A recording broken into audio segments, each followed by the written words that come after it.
audience on Facebook Live. My name is Dan Johnson. I'm the Executive Director of We Do Better. And this presentation is about providing the best possible quality public services and accountable public services to every American who needs them. We need to make sure that the money that goes in is giving us the best return on investment, the best bang for the buck, the best human impact that we can. And if you're going to understand where you need to go, you first need to understand where you are. So I want to briefly go through a 50,000-foot view of public services in America today, how our country provides and what our country provides for public services. So let's start with the poor. Is anyone in here familiar with the Temporary Assistance for Needy Families program, or TANF? Yes, I have. Okay, all right. So TANF, most Americans know it as straight welfare. It's a basic cash assistance. It's a basic cash check. Does anyone who I haven't talked to about this already, does anyone want to take a guess? You know, we've got 1.5 American children living in poverty, according to the last census. 14.5 million children under the age of 18 living in poverty. 4.2 million seniors living in poverty. Does anyone, that's 13.5% of Americans living in poverty. Does anyone want to take a guess? Does anyone have a $10 bill in here? Can I get a $10 bill from someone? Do I get it back? You get it back.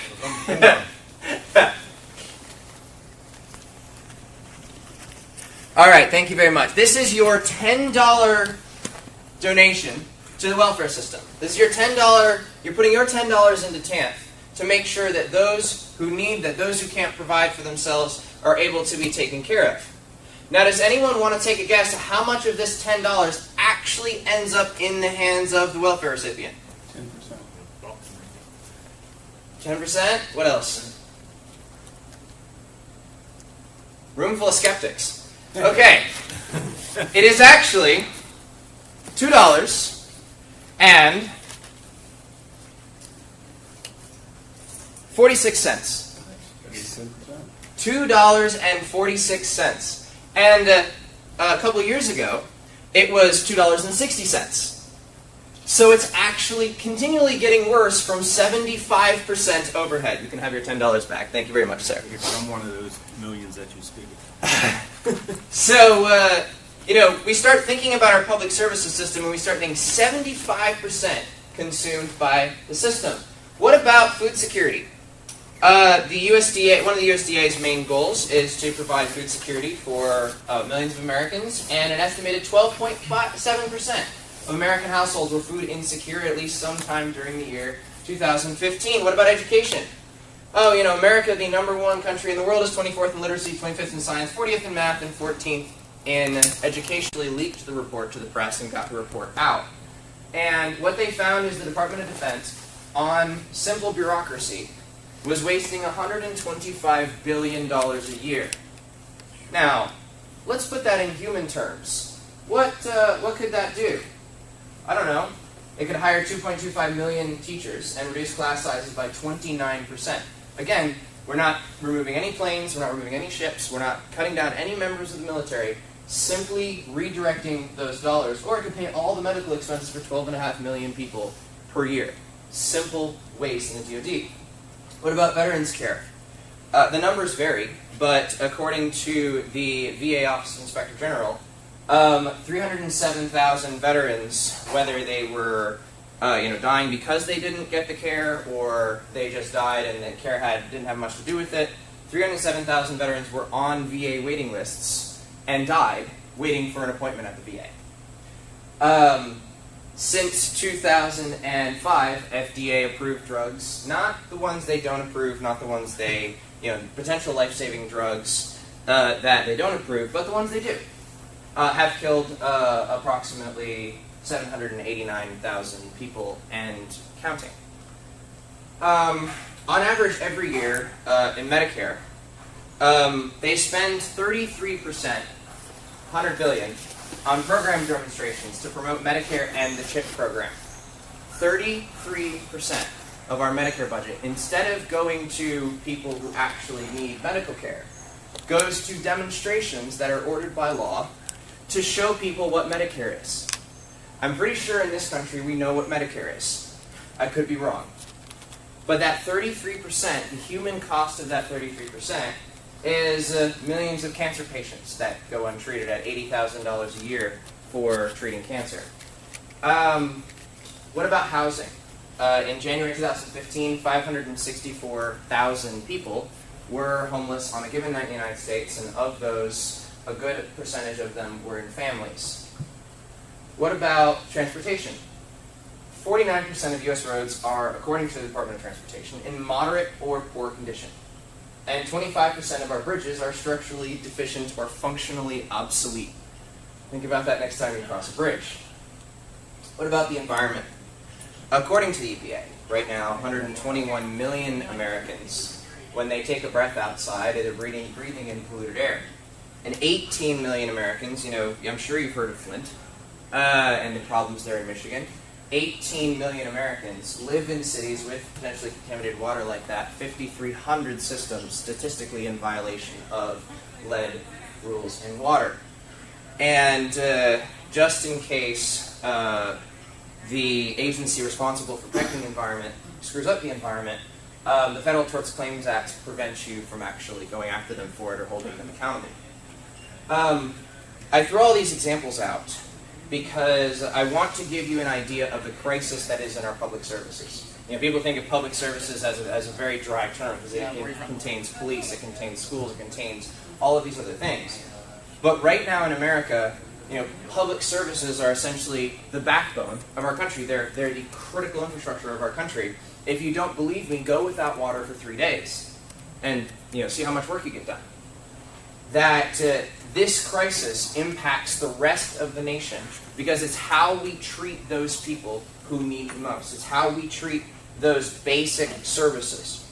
And we took a hard look at public services, and we found essentially that when you're looking at how something is provided, you need to look at the method it's being provided by, not necessarily just the impact or the statistics that you come up with. So the solution to flying a plane may be to add an engine and not just throw more wings on it. The solution to having shorter grass may be to mow your grass more often than once a month. That you don't just have to put more effort into the same thing. Sometimes you have to change the system that is being provided. So in the past, we've advocated for public services and we've thrown more money at them. But as we can see, putting more resources into the same method has not given us the improvements that motivated putting those resources into that method. And that's just a 50,000-foot view. So let's take a look at the method. Let's take a look at how we are providing these services. And 7 primary flaws with the way that we currently provide public services in this country. Number 1, and the cause of most of it, is guaranteed perpetual revenue. Quite frankly, the results of our dollars, the results of our resources, are not tied to the amount of resources that go into that particular program. I.e., the government does not have to earn the money it spends.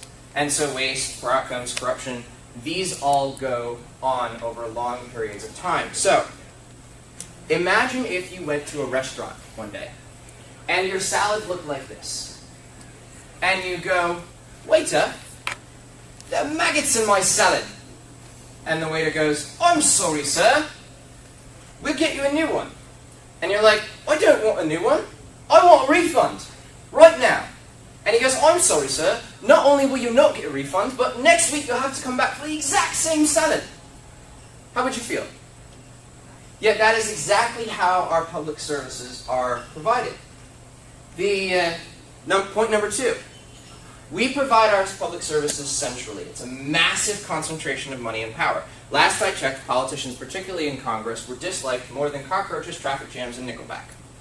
So the idea, of course, is to give them a massive amount of money and power. One of the big themes of this conference, as indicated by the opening plenary, if you attended, was corruption. You want to know why there's so many lobbyists in Washington? Take a gander. Out of $3.8 trillion, we trust each member of Congress to effectively spend, for the most human impact, $7.1 billion. Now, I don't know who you know that you can trust to spend $7.1 billion effectively. But probably you rate them higher than a cockroach. Number 3, it disincentivizes quality in social services. So imagine if Starbucks were taken over by the DMV. So now we have the Department of Caffeinated Beverage Distribution. And the Department of Caffeinated Beverage Distribution at Starbucks, when you walk in, right, you get a hot coffee. They call you by name. They might even have uniforms on. The place generally looks nice. You wait in line for, I don't know, a couple minutes, perhaps. What happens at the DMV?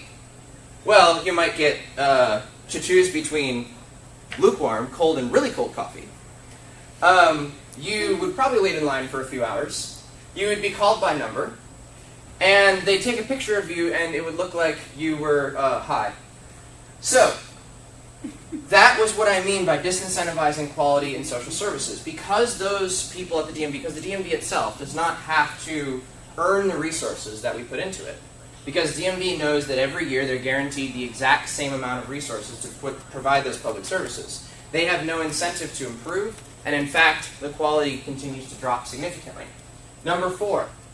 Spending isn't responsive to real-world outcomes. This is really important. If you run an organization right now, you know that you don't want to spend money on something, and that might be wasteful, that might be harmful, that might not produce the best outcome, because you wouldn't be able to use that money for something that does produce the best outcome. You know that it is an either-or, it is a zero-sum game with that money.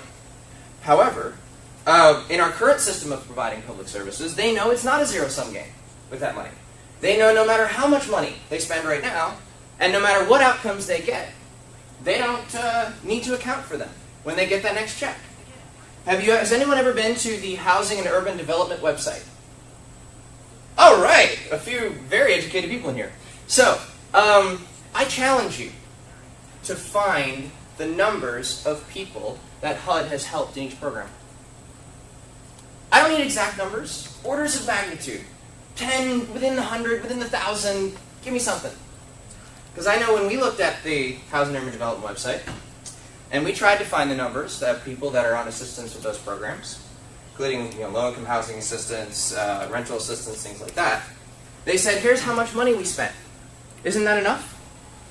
Do we really need to know how many people were actually helped by this? How many people actually got into a great home afterward? How many people are on those assistance programs? Of course not. Because why do you get that data? Why do you get those specific measurable results? Because you want to prove to the people that you deserve the resources next year.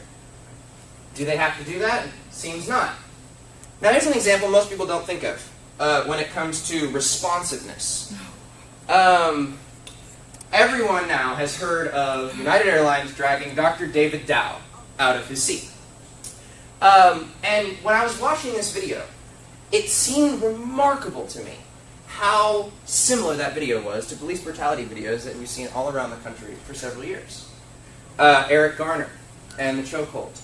The Rhode Island cop and smashing a woman's face in with his boot. We've seen massive videos and massive attention, and yet what changes were made in those police departments? How many of those officers were prosecuted? What happened? Anything at all? Was the laws changed? Was there, in most of those places? I have to say probably no. And so I look at United Airlines, and I'm like, what's the accountability mechanism here? Why do they have to create a better outcome? And first of all, did they create a better outcome? So the reason I bring up this chart, the stock chart, is because this is each person individually holding United Airlines accountable directly for that incident. That's exactly what happened in the hours after the incident. And 1.1% drop. That's it. That doesn't seem like much, right? Only 1.1%. They dragged a guy kicking and screaming off the airline, beat him bloody. Only 1% of the stockholders actually decided, we're going to keep you accountable. And yet, not only did United Airlines announce 10 new policy changes in how they treat their customers, including limiting law enforcement to security issues only. Now, what does that sound like? Limiting law enforcement so they're not involved in victimless crimes.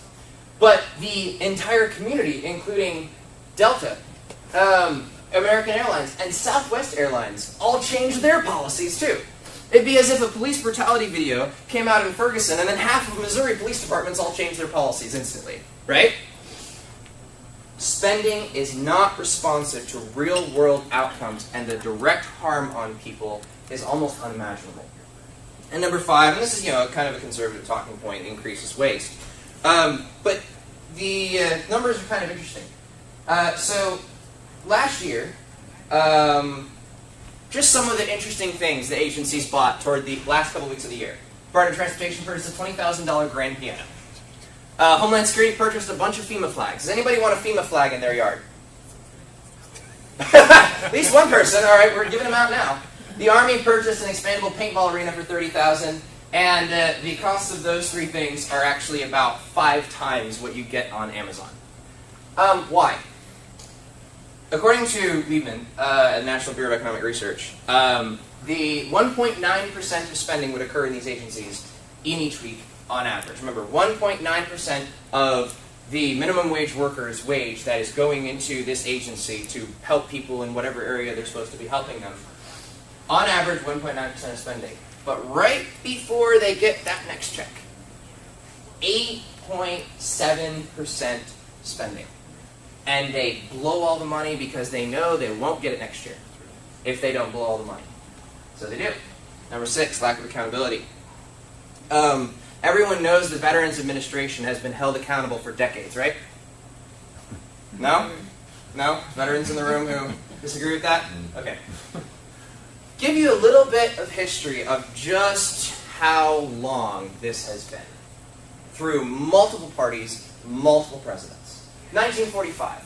The VA Administrator Frank Hines resigns after news reports detail shoddy care in VA hospitals. 1947, a government commission uncovers poor care. 1955, a second government commission again uncovers poor care. I don't know why this is doing happen that. 1974, they do a 19-day hunger strike in front of the VA to protest poor care and treatment. 1984, the VA refuses to spend $40 million that it was given to provide poor care. 1995, backlogs waiting for care. And 2014, a director resigns. So in 60, 70 years, nothing has changed. In fact, Jeff's not in this room, but if he were, he would say that the scuttlebutt in the military, in the Navy at the time, was when he got his non-Hodgkin's lymphoma. The scuttlebutt was, don't go to a VA hospital unless you want to die. That is unacceptable. Purely unacceptable. And when asked about these things, including the waiting times, I don't know why this works, the Veterans Secretary said, when you go to Disney, do they measure the number of hours you wait in line? Okay. Also, should you happen to blow the whistle on any care, you're promptly prosecuted, kicked out of the VA, and ignored forever. And yet, this isn't like an issue nobody knows about. This is an issue there is massive public support for these changes. Left, right, center, all over the place. Allow veterans to get health care at any health care provider that accept Medicare, not just VA facilities. 91% agree. 74% agree we need to spend money to modernize. And with 91% agreement in a so-called democracy or a democratic republic, with 91% agreement, you'd think we'd probably have something out of it. But again, there is a lack of accountability. How much lack of accountability? Let's not just cherry-pick the VA. Let's go further. Princeton University, in 2014, did a study. And their question was simply, does the government represent the people? So they looked back to 1945, and they saw how did public opinion affect public policy. And here's what they found. I'll just quote the study directly. The preferences of the average American appear to have only a minuscule, near zero, statistically non-significant impact upon public policy. Thank you very much for your vote. Again, lack of accountability. 6th fundamental flaw with how we provide public services. Number 7, crowds out compassion. This is probably one of the most important flaws in how we provide public services today. In most things, we have a level of mutual interest. Whether it's a win-win, whether it's when I'm trading with you, buying, selling, whatever, there's somewhat of a win-win, or whether it's when I give something material to you and I get nothing material back. I give to an organization. I give from my heart. They say giving is twice blessed, right? You get the compassion, you win on the compassion, and they win on the materials that help them get out of the situation that they're in. Well, what happens when you pit those two people against each other? What happens when I make you, who's paying into the system, putting resources into the system, pay for things that are not having good outcomes, and then I pit those people against you? Well, what starts happening? We interviewed a nonprofit leader, a food bank leader in Arizona. And she used to work as a public employee, and she now worked at a nonprofit. I was curious, why did you move over? She said, you had to get 17 signatures to do anything at the agency, for anyone. And she said, we don't have that at the nonprofit. We can just help them immediately. Why does that come up? Why does that quote-unquote bureaucracy, why does that come up? And why do the dollars that are wasted, like the TANF dollars we talked about earlier, why does that waste come up? Because the taxpayers are like, well, I don't want these poor people, spending money on fish and steak. So I'm going to put a regulation in to prevent them from spending money on fish and steak. And then, there's 15 of those regulations, and then somebody on the other side goes, well, this is being abused, and so then they put 15 other regulations to prevent those other regulations from being abused. You have this constant cycle that leaves people like her on the street because they can't get help. You know what the average waiting line is for housing in Arizona? 6 months. That's good compared to HUD. I have a friend who works at Housing and Urban Development. And I do focus on housing a little bit because housing is a particular passion of mine. If you don't have a home to go back to, where's your home base? How do you get places? How do you come back from work? What do you do? Stay on the street? No. I asked him, so what would change if this movement that we're getting going here? What would change if this movement started up? And he said, everyone on a waiting list at HUD would get a house tomorrow. He said, we just don't feel like doing the paperwork.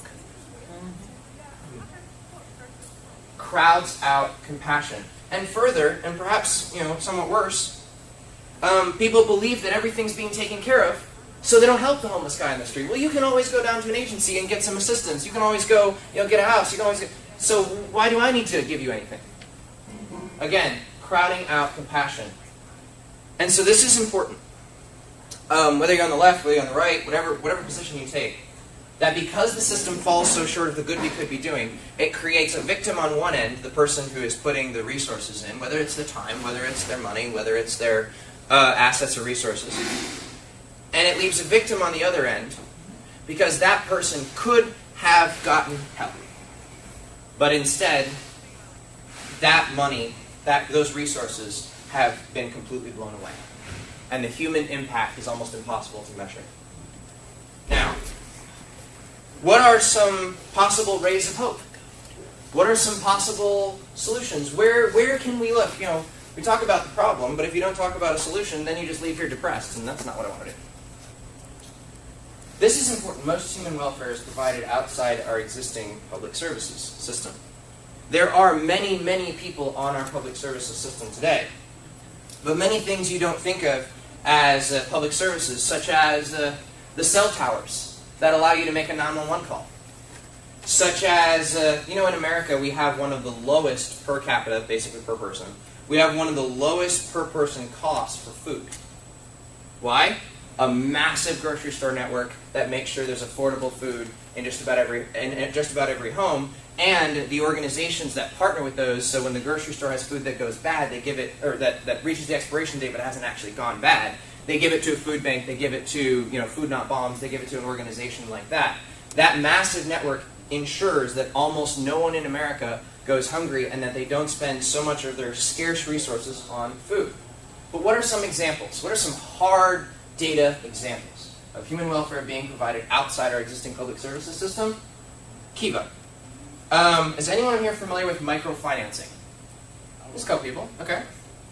Microfinancing, for those of you who don't know, it was always very risky for banks to loan to someone who needed the money the most because they were worried they may not be able to pay it back. A low-income person, whatever. So they would rarely ever make those loans. And the Grameen Bank in India figured out a way. They tied essentially they would loan to 5 people at a time, and they would tie all their loans together. And they were credited with the Nobel Peace Prize, whatever that means anymore. They were credited for the Nobel Peace Prize for bringing people out of poverty in India because they were able to give them a short-term loan have everybody back it up and lift them essentially out of poverty, and instead of just giving them some cash and then punishing them for getting a job later, then they were able to give people a short-term loan and let them do whatever with it. Kiva does that all around the world. They have loaned out $934 million in the past 10 years, and of that $934 million, 97% has been paid back, which means they are literally lifting these people out of the situations that they're in. Habitat for Humanity. Talk about housing. Habitat for Humanity has housed over 6.8 million people since 1942. And in 2013, over 100,000 families were served for the first time in a single fiscal year. 100,000 people by one organization. What about healthcare? That's a big debate and discussion right now. And the system leaves a lot of people behind. Well, there are several different options that are popping up for healthcare right now around the country. One of the weirdest things I found in healthcare was I made the mistake of asking my doctor, so how much will this cost? And they transferred me to the receptionist, and the receptionist went, well, I don't know. And they transferred me to the head honcho, and they're all like, well, it doesn't matter how much it costs. Your insurance will cover it. Wait a second. So I'm not going to price shop, which means I'm not going to go to the people who are spending the least money, providing the best quality care, et cetera, right? And I was shocked by this. And it turns out that that's pretty standard all around the country, asking people what their prices are. Wow. So clinics have started popping up that cut their costs by about 50% by not using the insurance system just about at all. And they're cash clinics in some of the poorest communities in America, including Clinica Mi Pueblo in Southern California. That is a pretty much Latino-only cash clinic, including Surgery Center of Oklahoma, which has set the standard in healthcare around the world and around the country. These include things like Christian Healthcare Ministries. There are several health shares, but the one we have data on is Christian Healthcare Ministries. They're the longest-serving healthcare sharing ministry in the United States. And with 279,000 members, they've covered $1 billion in medical bills since 1981.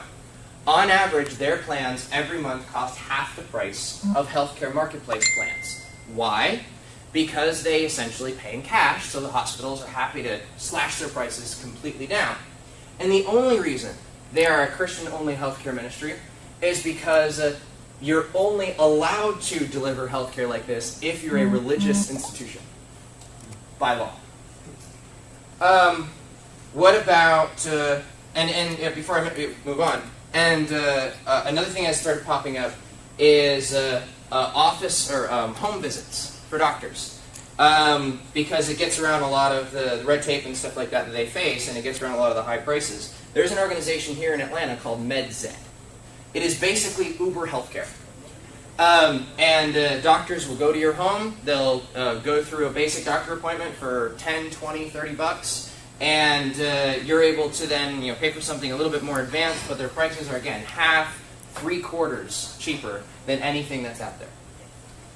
And then, of course, you have free clinics, like the Poor Medical Clinic in Arizona, that for those who cannot even get in the system, Brandon's not here, my assistant, but he attempted to utilize the Affordable Care System, and he was told that they covered dental care, and he goes to the dentist and he gets ready to pay for his dental care, and they don't cover anything.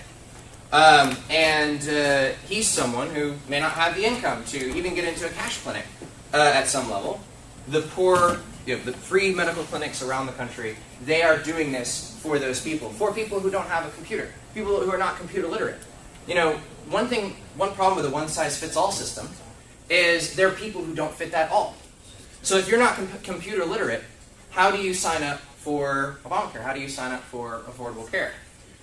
There are all these situations in which these clinics step up. Let's talk about security for a minute. We have a police shooting epidemic in this country. Compared to a country the size of Germany, we shoot, on average, 10% of the people that police shoot in this country are unarmed. 0% of the police that are shot in Germany are unarmed. Especially in the police accountability movement, something I stayed in for a long time. In the police accountability movement, there is this frustration with all the work that has been done, and then all of a sudden Trump goes, we're militarizing the police again. And, you know, body cameras are, like in North Carolina, they instituted body cameras, but the governor is like, but they're going to be private. Nobody's actually going to be able to see them, but we'll have body cameras. So I talked to Dale Brown of the Detroit Threat Management Center. And if anyone familiar with the Detroit Threat Management Center, okay. For those who aren't, they operate in the worst neighborhoods in Detroit, including places like Crack Alley. And they employ 40 facilitators. They've been around for 20 years. They have only fatally shot one person. And that was after he shot 2 of their facilitators. How does it work? Well, the wealthier neighborhoods pay the Detroit Threat Management Center to provide private security. And because a lot of crime stems from poverty, they do prevention programs and all kinds of other programs in the poorer communities as well. So they protect most of these major hard crime areas in Detroit. What about aviation security? Has anybody gone through the TSA on the way here? A couple of you? Okay. So the TSA is well known for treating their passengers with respect and dignity. And that's my northern sarcasm coming out. But, you know, in a little bit of advance, they hired Covenant Aviation Security at San Francisco Airport, and they have the lowest complaint ratio of any major airport in America at 2.72 per 100,000 passengers. Flint is a big deal for me. I have people in Flint, know a lot of people in Flint, and when the water crisis went down, not only did the current public services providers say, oh yeah, no, this isn't happening, but they worked very hard to cover that up and make sure it wasn't happening. And they are still going through the bureaucracy and the red tape to fix the pipes of the people who had contaminated water in Flint. Groups like Water Defense are doing independent testing of the water in Flint, and other groups like Green for All are actually fixing the pipes instead of waiting patiently for the one-size-fits-all or none system. Education. One of the biggest things right now is, on average, if you are a college student, you will walk out of that college $35,000 in debt. At Praxis, however, if you're accepted into the program, they pay a $14,000 apprenticeship to cover your $12,000 tuition. 98% of Praxis graduates have jobs compared to 2/3 of the people coming out of college and only 1/3 in their field. And the average salary for these graduates is $50,000 a year. Purdue. Another thing about student debt. Student debt you can't declare bankruptcy from. Student debt you have no options if for some reason the job market around you doesn't exist. And some innovative people got together and decided, you know what? We can do an ISA. And there are issues with ISAs the same way there are issues with student loans, but basically an ISA works that you do not pay back the student loan that you're given unless you are working.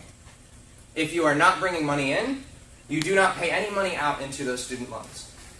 And by doing this, not only does it put that person in a good position, but it encourages those who are actually giving them the money to have an active role in that person's life so that they get a return on their investment, if you will.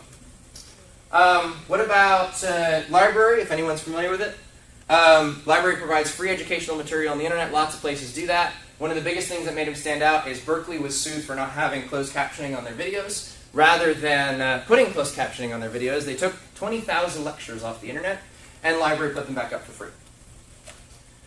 Don't Count Me Out, not sure if they're here, but Don't Count Me Out is a group of people, amazing group of people, that, in Atlanta, there are a lot of people in prison because, oh, you're Don't Count Me Out. Okay, so if you want to, how many people roughly have gone through your program so far? This is our first pilot. So okay. For here in Atlanta, there were 14. But 14. We've had Kaleidoscope in Cincinnati since 1996. Okay. So you talked about HUD before, and we had to report our numbers because we were under a Home 6 contract when we first created Kaleidoscope. So it was 25 people, every 2 weeks. And that was for the first year. And then the second year is the same thing. And after that, we contracted with Job and Family Services, and so we had to move am I saying too much? No, go. You got it. Okay, and so we had to move families off of that were losing their children to out-of-home care. Okay. And so then we had to report to them how many numbers we served. Mm-hmm. And the same with Hamilton Choices. They gave us a caseload. We had to report who we served. And so out of the 14 guys that were just released by Judge Gundy, who you'll meet, then 10 of them went to a retreat. But probably 80% of them were just like the woman you showed on that picture, homeless, and didn't have housing. And so, and if I understand correctly, the idea of "Don't Count Me Out" is these people ended up in prison for a small fine, like a jaywalking ticket or something. Is that more or less accurate? Jaywalking, spitting on the street. If you're homeless, staying in Piedmont Park after 11 o'clock. So one guy was in jail for jaywalking on his own street. The street he lived. He's a U.S. veteran. So they're an amazing group of guys. Most of them had divorced, gotten depressed, lost their homes and their families, and were too prideful to talk to the rest of their family because they were the leaders, of the family. So. And if I understand correctly, the judges are also behind this program. Right. And have decided that basically they were tired of waiting on the system to fix itself, and they were going to go do it, and they were going to go bail people out of jail for these ridiculously petty tickets that there's no one on earth who should ever be in jail for. And they're looking to make this a model all around the country. Imagine if that model started appearing again. We could better criminal justice. Disaster relief. FEMA spends approximately 50% of its budget actually providing services. That's it. 50%. Half. All Hands Volunteers, on the other hand, unlike FEMA, which walks in and goes, "We've just taken care of the disaster, in 30 days we're out. See ya."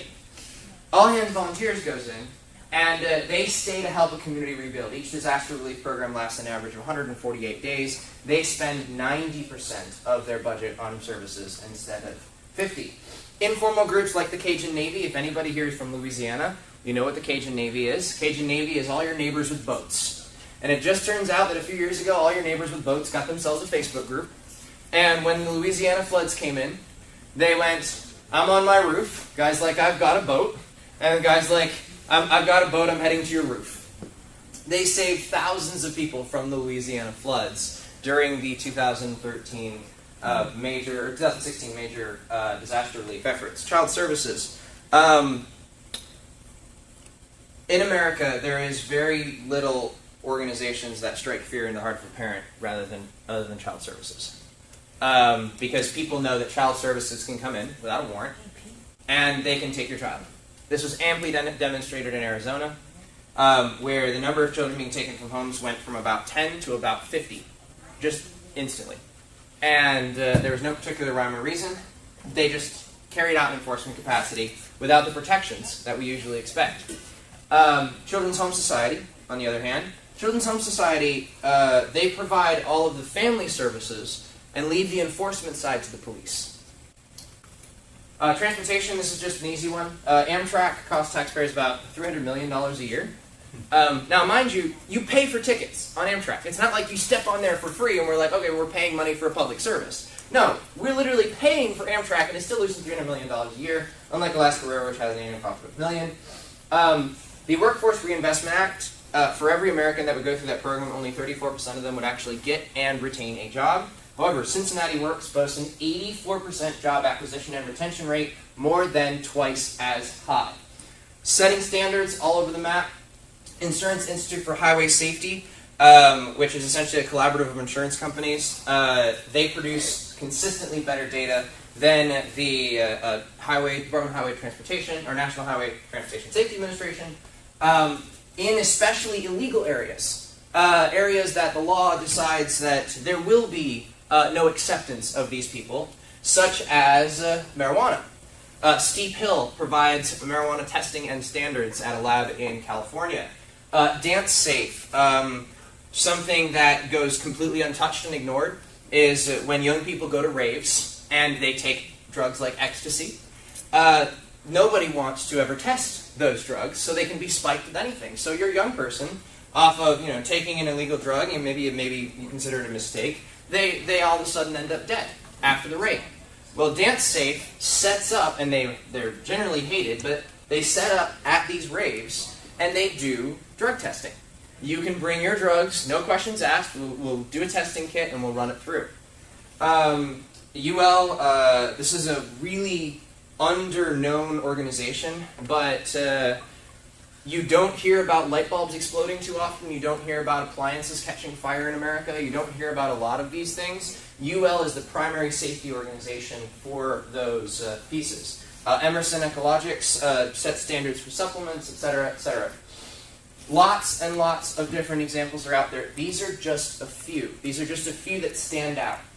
But they hint at the system of providing public services that is already out there, that has different characteristics than our current system that we pour our money and our resources into. And the characteristics of the system we have that's already out there include that resources follow results. If you, for some reason, wanted to make sure there was more affordable housing in your community, and you wanted to hold an agency accountable for that, you would have to get Joe, Jim, Jane, Sally, everyone on your block together. And you would have to get 51% of the voters together to put a new politician in office or scare the existing one and get them to do something about the agency. Talk about a long string of accountability. But in this public service system, resources actually follow results. You can choose where your money goes, and because you can choose where your money goes, these organizations have to prove that they do a better job, or they won't get any resources. Local power and control. We talked about the centralization and the one-size-fits-none systems. It's wonderful to have a system that helps as many people as possible, but if that system leaves certain people in the dirt, if that system leaves certain people out, if a system like a healthcare system leaves the illiterate out, if a system like the education system leaves those who don't meet the standardized tests out, if a system leaves people out, then we should be able to have local organizations and community organizations that take care of those people who are left out by the system. Local power and control.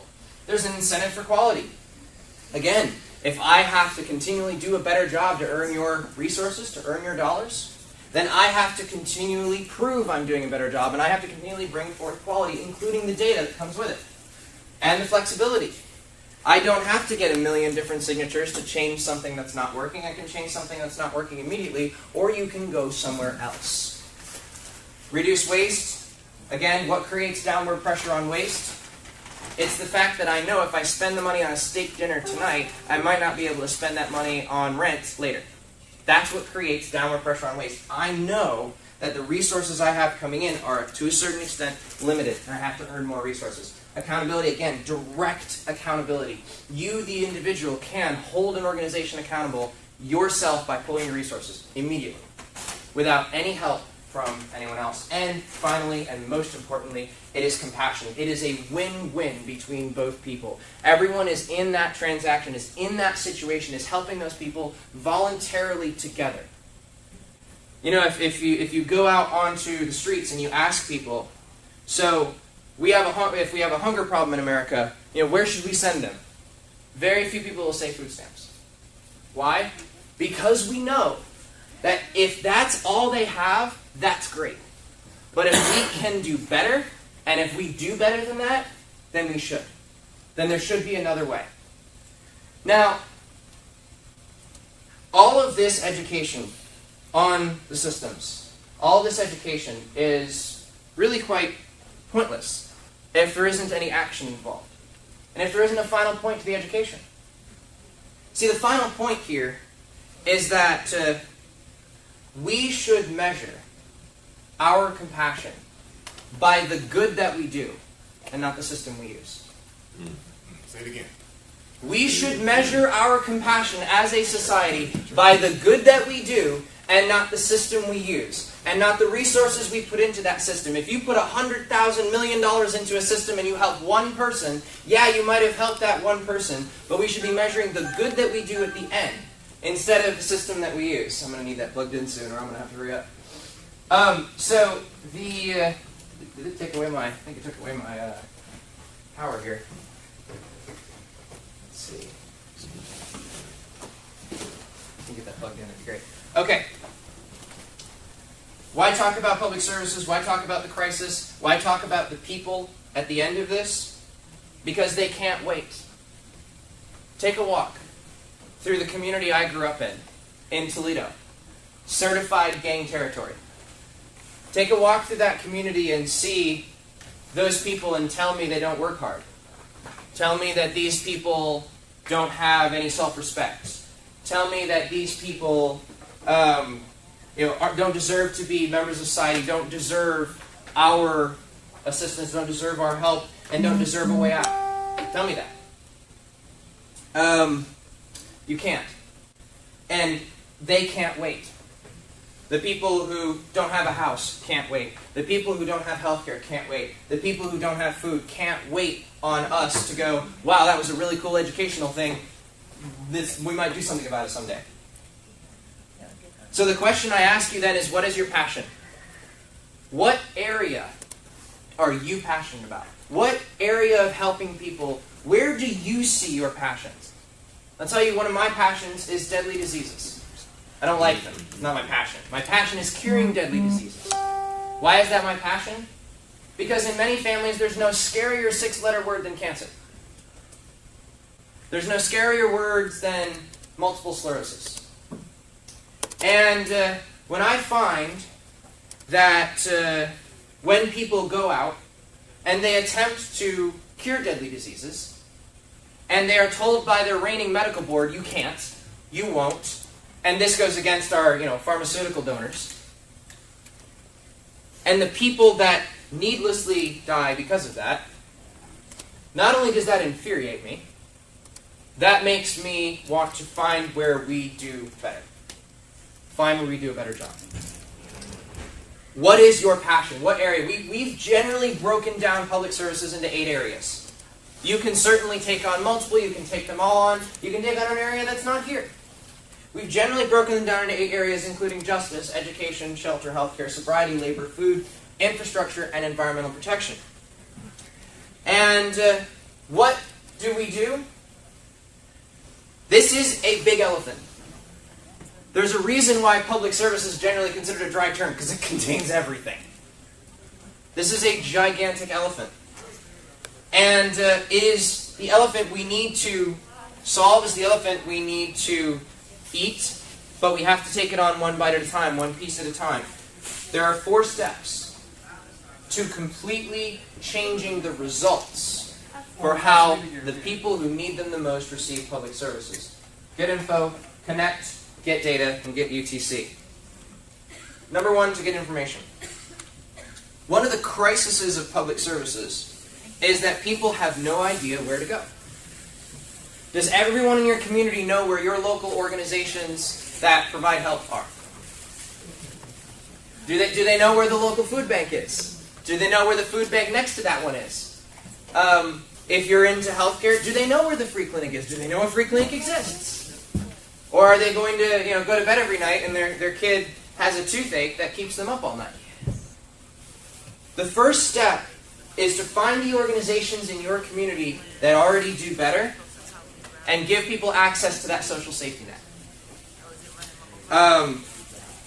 We have a general idea of the organizations that already exist. We don't know their contact information. We don't necessarily know, what they're doing right now. We can easily help you make that happen, but number 1 is getting the information. Number 2 is building a network. The we and we do better means we. It means all of us together in a community doing better. It means all of us coming around and sharing ideas on how to do better. So if you bring 3 food banks together and one food bank goes, hey, I found this great way to get extra food. When they have picnics at the park, they have extra food over and we can go and pick it up. Or we can work with somebody like Even Stevens, which for every sandwich you buy, they give us more resources. You have essentially a chamber of commerce for your local organizations that help people. So you connect them, and you share ideas. And number 3, you get data. This is so important and so lost in today's political climate with ideologies clashing. Providing the best public services is not about spending more money on the same things. It's about measuring our compassion by the good that we do and embracing the most effective way to do it. I never put up a single organization or a single company up there that did not have data that showed it did better. And we as an organization and as a movement will not either. We will never promote something that doesn't do better just because it's in a better system. Because there can be plenty of corruption and there can be plenty of bad resources spent among nonprofits too. And among public benefit companies, and among companies, and among all of these other things. But we need to look for the data to do better and engage those organizations. How many people does your local food bank feed? Great, let's get that information out there. How many people does your local free clinic give healthcare to? Let's get that information out there. And number 4, resources. We talked about resources quite a bit. Is anyone in here familiar with the Arizona Charitable Tax Credit? I am. Okay, cool. So, the Arizona Charitable Tax Credit has been around for 20 years. It allows taxpayers in Arizona to redirect their tax dollars to any of the organizations that serve the poor in Arizona. Up to $400 now. It was doubled last year to $400. It was supported by Democrats and Republicans. Taxpayers can direct $400 or more, or $400 of their state tax liability. And in 2016, 117,000 Arizona taxpayers took advantage of that credit, redirecting money to those organizations who have to provide results to earn it. What if this happened in your community? What if you gave the people of your community the ability to choose where their tax dollars went? To what organizations? To who does a better job? What would that do to the influence of, I don't know, special interests? When you could choose where your tax dollars go instead of the bought and paid for politician? What would that do to the services being provided? What would that do for community togetherness? Imagine having a conversation around the table where you're just after tax day and you're all like, so where did you send your tax dollars? I sent my tax dollars to these people. I sent my tax dollars to these people. How much does that change the community? But more importantly, how much does that change the lives of the people in that community? And especially the poorest communities that we have. As a natural consequence of this, around the state of Arizona, they started forming tax credit coalitions where the nonprofits of that city got together and pooled their resources and created a centralized place for someone to get help. How do these work? Well, take a look at Flagstaff Tax Credit Coalition. Not only do they work with local businesses and organizations in their community, but you can go to this website, you can click donate, and you can check a box on which of your organizations you want your tax money split among. Imagine if you could do this in every community. That kind of choice, that kind of local control, that kind of accountability, that kind of simple tax system. Imagine if you could do that in every community. These are the organizations they work with. We've written up legislation for almost every state with the universal tax credit. We've written up legislation for cities. We have a Georgia UTC, I think, sitting back there. That is the final step. Is not just having people find organizations and not just bringing the organizations in your passion that do better in your community together, but getting resources for those organizations so that we as a society are directing our resources to those who do better. The ultimate goal is to make sure that everyone in this country who needs them has access to quality, accountable public services. Quite frankly, and quite simply, that's as simple as it gets. And yeah, words like public services and taxes, they don't inspire a lot of people. They don't say, oh yeah, that's the greatest thing in the world. But perhaps they don't inspire, because they don't inspire a lot of people, that's the area ripe for change. That's the area where we the people haven't focused on too much, and that we need to focus on more. So I encourage you, as We Do Better's inaugural presentation here, I encourage you to say, in my community, we do better, and pick an area that you say, I'm going to do better in my community. I'm going to bring the people together to do better in my community. I'm going to bring people together to provide the services better. Because from what I've seen, from the people I've talked to, from the data we've looked at, quite frankly, we the people do better. Thank you very much.